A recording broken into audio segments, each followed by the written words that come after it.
सावकाश.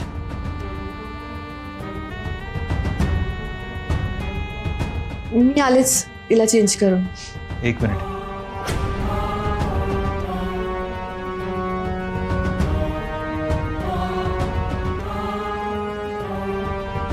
आज जे काही झालं ते पुन्हा होता कामा नये. मला बिट्टीच्या बाबतीत कुठलाही हलगर्जीपणा नव्हता. गौरीजींनी बिट्टीच्या बाबतीत कधीच घोळ घातला नाही, कधीच कुठली गोष्ट विसरल्या नाही. उलट मलाच नवल वाटायचं या बिट्टीसाठी किती करतात. पण आज कळतंय आई होणं किती कठीण असतं ते. खरंय, गौरीनं जन्म दिला नाही बिट्टीला, पण आई पण मात्र मनापासून निभावले. गौरीजींनी खूप केलंय बिट्टीसाठी. त्यांनी नेहमी स्वतः आधी बिट्टीला महत्व दिलंय. बिट्टीला गौरीजींची जागा भरून काढणारी आई हवी, फक्त नावाला आई असणारी आई नको. नाहीतर या लग्नाला काहीच अर्थ नाही. ह्यापुढे काळजी घ्या.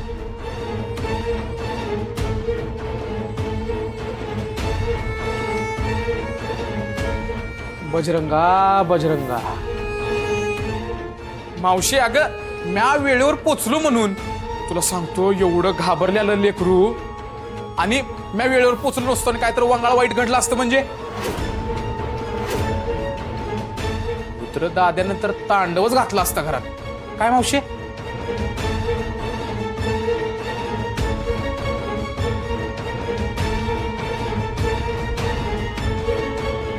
बजरंगा बजरंगा.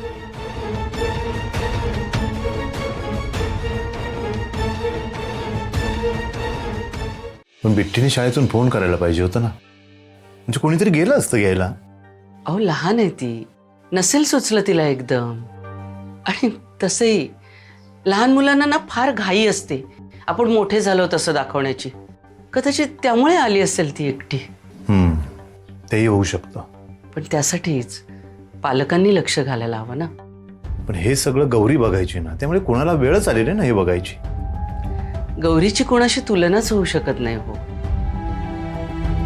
तिला बिट्टीचं कधी काही सांगावंच लागलं नाही. तिने बिट्टीला जन्म नाही दिलाय, पण तिची मायेची नाळ जोडली गेली आहे बिट्टीशी. म्हणूनच मला काळजी वाटते हो. आपण बिट्टीसाठी रुद्र आणि देविकाचं लग्न लावून द्यायला तयार झालोय, पण बिट्टी देविकाला आई म्हणून स्वीकारेल का? तिनं जन्म दिलाय बिट्टीला.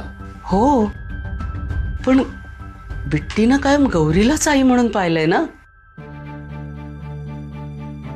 गौरीनं तिला इतकं जीवापाड जपलंय की एखादी जन्मदाती सुद्धा आपल्या लेकराला एवढं प्रेम देऊ शकणार नाही कदाचित. आणि आता गौरीच आजारी पडल्यामुळे बिट्टीची सगळी गणितच बदलून गेली. हा तिच्यासाठी मोठा बदल आहे. ही देविका तिला तीच माया, तेच मातृत्व देऊ शकेल का हो?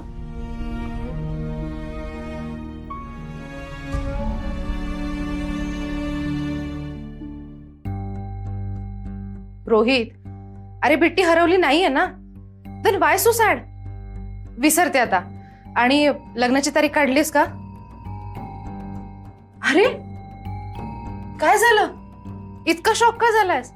लग्न करायचं ठरलंय ना? हो, पण रुद्र आणि देविका आई बाबा म्हणून बिट्टीला पटतील का? पटायचे काय त्यात? अरे ती किती लहान आहे, तिला काय कळतं?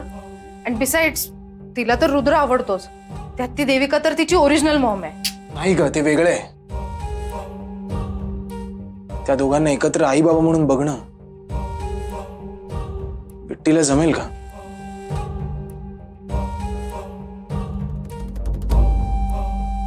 आय होप रुद्रने या सगळ्याचा विचार केला असेल.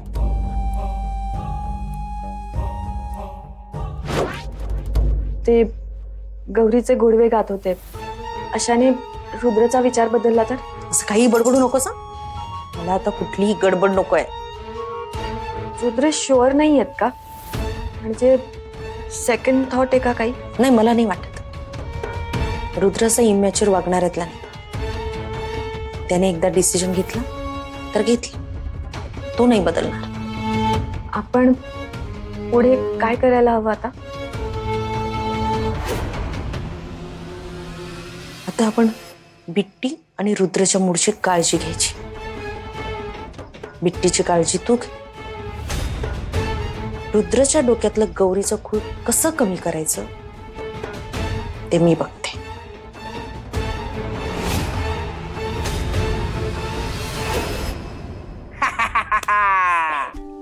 चांगला चोरडा खाल्ला, असंच पाहिजे. माझ्या गौरी आईला त्रास देते ना. बिट्टे, आता मी त्या देविकाला कसा त्रास देतो ना हे बघस तू.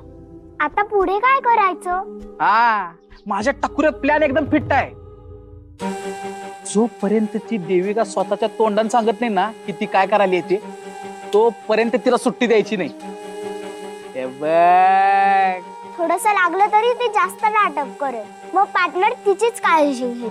मग काय उपयोग ना. अर मी तर डोसक्यात चाल नाही माझ्या. आपण प्लॅन चेंज करू. आपण काय करूया, तिच्या खोलीत झुरळ सोडूया. मग ती घाबरून इकडे राहिली, दुसरं काहीतरी करायला पाहिजे. पार्टनरला वाटलं पाहिजे ना की ती गौरी आई सारखी माझी काळजी घेऊ शकत नाही. वय वय वय. आणि तसं झालं तरच दाद्या भांडल तिच्याशी, आणि मग तिच्या तोंडातनं खरं काय ती येईल. तेच ना, त्यासाठी काय करायचं मग? तू एक काम कर बिट्टे, तू की नाही कसलं प्लॅनिंग करताय?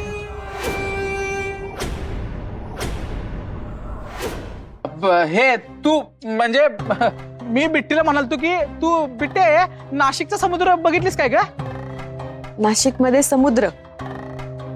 हा, म्हणजे नाशिकातनं पुण्याला बघायला जाणार होतो, पुण्यातनं मुंबईतनं कोकणला जाणार होतो. बिट्टीला शाळेला सुट्टी असेल तेव्हा, हो की नाही? काय उलटपुलट बोलताय? बरोबर, आम्ही उलट पुलट गेम खेळतो. हा हा, उलट पुलट गेम खेळतोय. पुण्यातला समुद्र, कोकणातला हिमालय, असं. हा, मलाही एक जोडी लावायला मदत कराल का? कसली? बिट्टी आणि तिचा आवडता पदार्थ. का? आज आई विसरली ना, मग काही करायला नको का बाळासाठी? सांग ना, काय आवडतं तुला? हा, मला माहितीये. बिट्टीला उपीट आवडतं, जे मला बी आवडतं. काय बिट्टे? हो. ठीक आहे, लगेच करते.